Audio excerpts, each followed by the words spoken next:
welcome back to our Friday YouTube channel videos.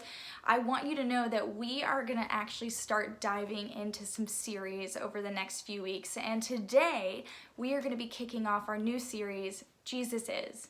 And what this series is about, and I think the title kind of speaks for itself, is us discussing who Jesus is and what that means for us. And I think this is such a great time for us to dive into this because we just celebrated Easter, and I think it can be so easy for us to forget exactly who we are celebrating and why we are celebrating him. And so this week, we're going to be talking about Jesus and how Jesus is God. And in order to do that, I actually want to talk about forgiveness.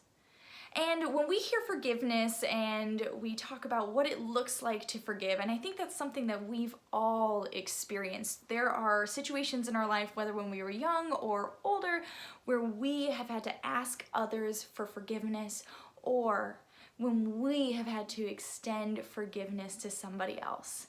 And I always remember as a kid, my parents forcing me to ask for forgiveness when I wronged my brother or sister or them, and me not feeling sincere about it.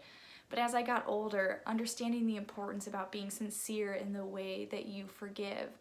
But that's not the kind of forgiveness I want to talk about today. I want to talk about Jesus and the way he approaches forgiveness and how he uses forgiveness to show exactly who he is.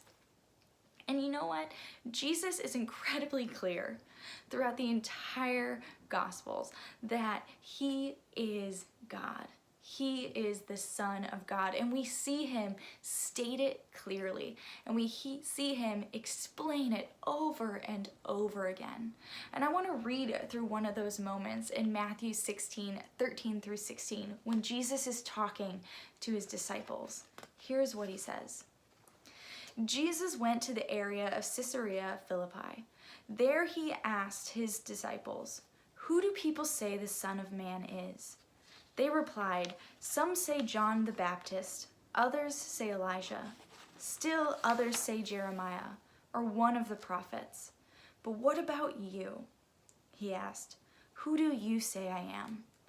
Simon Peter answered, "You are the Messiah. You are the Son of the living God." And I think this is important for us to know because Peter lays it out pretty clearly. And it's also important to understand that when the disciples are answering Jesus' question and stating what other people are saying about him and what other people are saying when Jesus asks who they think he is, they're not wrong. Jesus is a good teacher. Jesus is somebody who brings good news. Jesus is a leader, but he's so much more than that. And Peter lays it out. He says two specific things that Jesus is that I think are important for us to always remember. The first is Peter tells us that Jesus is the Messiah, which means that Jesus has come to save. He has come to save and he has come to redeem. And the next is Peter says that Jesus is the Son of the living God, which means that Jesus is God. And I don't think it could get much clearer than that, but Jesus isn't just all talk. Jesus doesn't just explain who he is, but he shows who he is with what he does. And I think a great example of that is in Mark 2:1 through 12. And it's the story of the paralyzed man. And what you need to know in this story is that Jesus has actually gotten quite a reputation. He is known for miracles. He is known for healing people. Thousands upon thousands of people are traveling to see Jesus and hear him talk. And this paralyzed man wants to get in front of Jesus and so that he might be able to be healed. More than anything, he wants to walk. And this man's friends, they try to carry him to Jesus, but the crowd is too great and they cannot get him close enough to Jesus, so they end up doing something drastic, reckless, maybe brave. They climb to the top of the building and they dig a hole through the ceiling and they lower the man down in front of Jesus.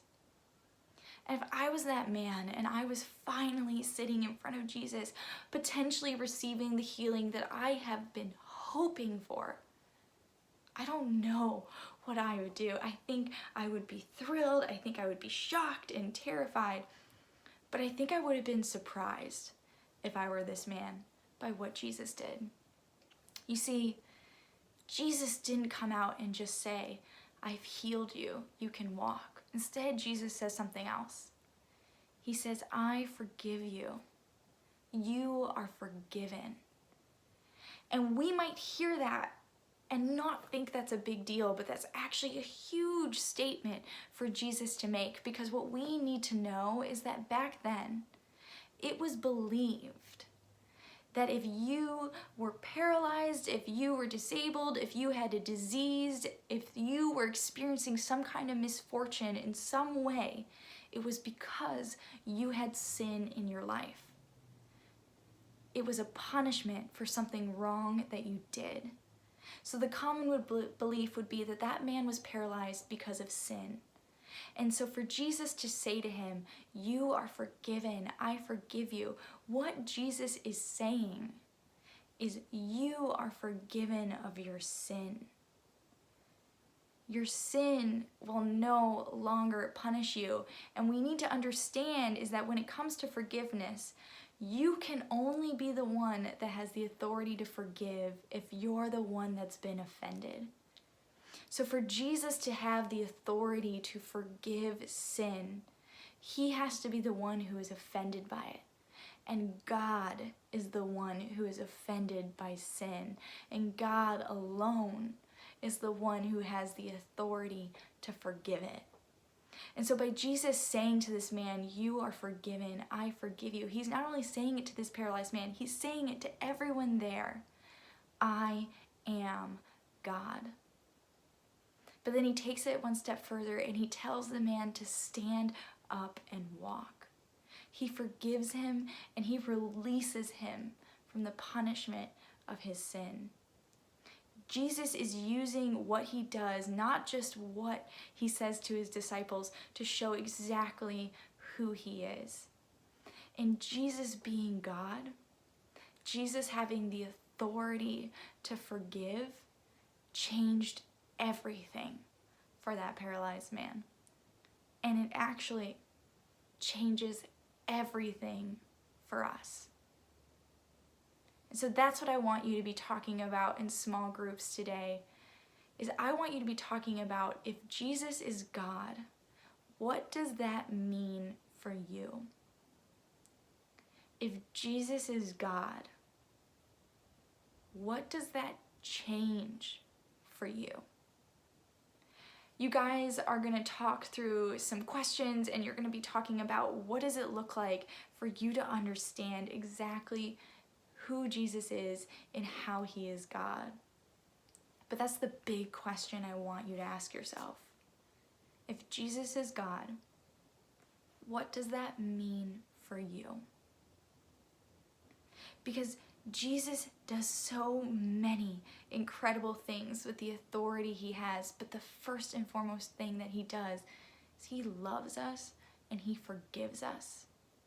And with that forgiveness, everything changes. Everything changes, and we need to make sure that we are taking the time to understand it. So if Jesus is God, what does that mean for you? All right, guys. I hope you enjoy small groups and enjoyed the discussions. And next week, we're going to be starting episode 2, and we're going to be talking about Jesus is and how he is our Savior. Thanks for stopping by. Toodles.